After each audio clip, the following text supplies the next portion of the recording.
ಒಂದು ಸಿನಿಮಾ ನೋಡಿದ್ಮೇಲೆ ಥಿಯೇಟರ್ ಇಂದ ಹೊರಗ್ ಬಂದಾಗ ಮುಖದಲ್ಲಿ ನಗು ಇದ್ರೆ ಸಾಕು, ಆ ಸಿನಿಮಾ ಏನೋ ಒಂದು ಕೆಲಸ ಮಾಡಿದೆ ಅಂತಾನೆ ಅರ್ಥ. ಆದ್ರೆ ಇವತ್ತು ನಾವು ಮಾತಾಡೋ ಸಿನಿಮಾ ಕಥೆಗಿಂತ ಹೆಚ್ಚಾಗಿ ತನ್ನ ಪಾತ್ರಗಳು, ಸಿಚುವೇಶನ್, ಕಾಮಿಡಿ ಮತ್ತು ವಿಚಿತ್ರ ಘಟನೆಗಳಿಂದ ನಿಮ್ಮನ್ನ ಎಂಟರ್ಟೈನ್ ಮಾಡುವ ಪ್ರಯತ್ನ ಮಾಡಿದೆ. ಹೌದು ಗುರು, ಇವತ್ತು ಮಾತಾಡ್ತಿರೋದು ಮದರ್ ಪ್ರಾಮಿಸ್ ಸಿನಿಮಾದ ಬಗ್ಗೆ. ಈ ಸಿನಿಮಾ ನಿಜವಾಗಿಯೂ ನಗಿಸುತ್ತಾ? ಕತೆ ಸ್ಟ್ರಾಂಗ್ ಇದೆಯಾ? ಡಾಲಿ ಧನಂಜಯ್ ಮತ್ತೆ ಗೆದ್ದಿದ್ದಾರ? ಎಲ್ಲವನ್ನ ಈ ರಿವ್ಯೂ ನಲ್ಲಿ ನೋಡೋಣ. ಮೊದಲು ಹೇಳ್ಬೇಕಂದ್ರೆ ಇದು ಒಂದು ಸಾಂಪ್ರದಾಯಿಕ ಸಿನಿಮಾ ಅಲ್ಲ. ಇಲ್ಲೊಬ್ಬ ಹೀರೋ ಒಂದು ದೊಡ್ಡ ಗುರಿನ ಹೊಂದಿದ್ದಾನೆ. ಅದನ್ನ ತಲುಪೋದು ಹೇಗೆ ಅಂತ ಒಂದು ಫಾರ್ಮುಲಾ ಇಲ್ಲ. ಬದಲಾಗಿ ಸಾಮಾನ್ಯ ಜನರ ಜೀವನದಲ್ಲಿ ನಡೆಯುವ ವಿಚಿತ್ರ ಘಟನೆಗಳು, ಅವುಗಳಿಂದ ಹುಟ್ಟುವ ಗೊಂದಲಗಳು, ಅದನ್ನೇ ಸಿನಿಮಾ ತನ್ನ ಕಥೆಯನ್ನಾಗಿ ಮಾಡಿಕೊಂಡಿದೆ. ರಣಧೀರ ಅಲಿಯಾಸ್ ರ್ಯಾಂಡಿ ಅನ್ನೋ ಪಾತ್ರ ಜೀವನದಲ್ಲಿ ಆಗುವ ಒಂದು ತಪ್ಪು ನಿರ್ಧಾರ ಆತನನ್ನು ಹೊಸ ಪರಿಸ್ಥಿತಿಗೆ ತಳ್ಳುತ್ತದೆ. ಇದರ ಜೊತೆಗೆ ಮಂಡ್ಯ ಭಾಗದ ಕೆಲವು ಹುಡುಗರು ಡೆಲಿವರಿ ಕೆಲಸಕ್ಕೆ ಬಂದಾಗ ಎದುರಾಗುವ ಸಮಸ್ಯೆಗಳು ಕತೆಗೆ ಹೊಸ ತಿರುವು ಕೊಡ್ತವೆ. ಇಲ್ಲಿ ದೊಡ್ಡ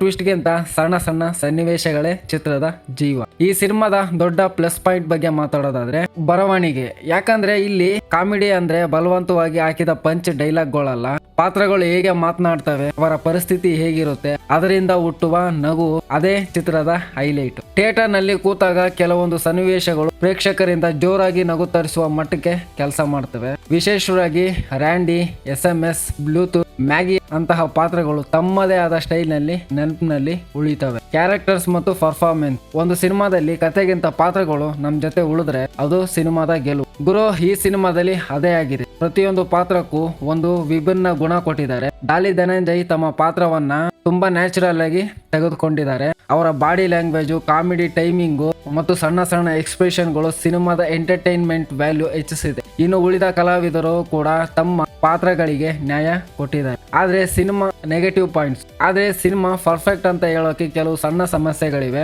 ಮೊದಲ ಭಾಗದಲ್ಲಿ ತುಂಬಾ ಫ್ರೆಶ್ ಆಗಿ ಸಾಗುವ ಸಿನಿಮಾ ಎರಡನೇ ಭಾಗದಲ್ಲಿ ಸ್ವಲ್ಪ ಕಾಂಪ್ಲೆಕ್ಸ್ ಅನಿಸಬಹುದು. ಹೆಚ್ಚುವರಿ ಲೇಯರ್ ಗಳನ್ನ ಸೇರಿಸುವ ಪ್ರಯತ್ನದಲ್ಲಿ ಕಥೆಯ ವೇಗ ಸ್ವಲ್ಪ ಕಡಿಮೆ ಆಗುತ್ತೆ. ಕ್ಲೈಮ್ಯಾಕ್ಸ್ ಕೂಡ ಮೊದಲ ಭಾಗದಷ್ಟು ಇಂಪ್ಯಾಕ್ಟ್ ಕೊಡಲ್ಲ ಅನ್ನೋ ಫೀಲ್ ಕೆಲವರಿಗೆ ಬರಬಹುದು. ಆದ್ರೆ ಈ ಸಮಸ್ಯೆಗಳು ಸಿನಿಮಾದ ಎಂಟರ್ಟೈನ್ಮೆಂಟ್ ಮೌಲ್ಯನ ಸಂಪೂರ್ಣವಾಗಿ ಕಡಿಮೆ ಮಾಡಲ್ಲ. Final verdict. ಒಟ್ನಲ್ಲಿ ಗುರು, ಒಂದು ಸಿನಿಮಾ ಇದು ಒಂದು ಸೀರಿಯಸ್ ಕತೆ ಹೇಳುವ ಸಿನಿಮಾ ಅಲ್ಲ. ಇದು ನಿಮ್ಮನ್ನ ನಗಿಸಲು, ಪಾತ್ರಗಳ ಜೊತೆ ಕನೆಕ್ಟ್ ಮಾಡಲು ಬಂದಿರುವ ಸಿನಿಮಾ. ನಿಮ್ಗೆ ಹೊಸ ರೀತಿಯ ಕಾಮಿಡಿ, ನ್ಯಾಚುರಲ್ ಡೈಲಾಗ್ಸ್, ಪಾತ್ರ ಆಧಾರಿತ ಎಂಟರ್ಟೈನ್ಮೆಂಟ್ ಇಷ್ಟ ಆದ್ರೆ ಈ ಸಿನಿಮಾ ನಿಮ್ಗೆ ಇಷ್ಟ ಆಗ್ಬಹುದು. ನನ್ನ ಪ್ರಕಾರ ಕತೆಗಿಂತ ಪಾತ್ರಗಳು ಗೆದ್ದ ಸಿನಿಮಾ, ಕಾಮಿಡಿಯಿಂದ ಮನಸ್ಸು ಗೆಲ್ಲುವ ಪ್ರಯತ್ನ ಮಾಡಿದ ಸಿನಿಮಾ ಗುರು ಇದು. ನೀವು ಸಿನಿಮಾ ನೋಡಿದ್ರೆ ನಿಮ್ಮ ಅಭಿಪ್ರಾಯನ ಕಮೆಂಟ್ ನಲ್ಲಿ ಹಾಕಿ. ಈ ಸಿನಿಮಾ ಕನ್ನಡ ಫಿಲ್ಮ್ ಇಂಡಸ್ಟ್ರಿಯಲ್ಲಿ ಕಾಮಿಡಿ ಎಂಟರ್ಟೈನ್ಮೆಂಟ್ ಆಗಿರೋದ್ರಲ್ಲಿ ಎರಡು ಮಾತಿಲ್ಲ ಗುರು.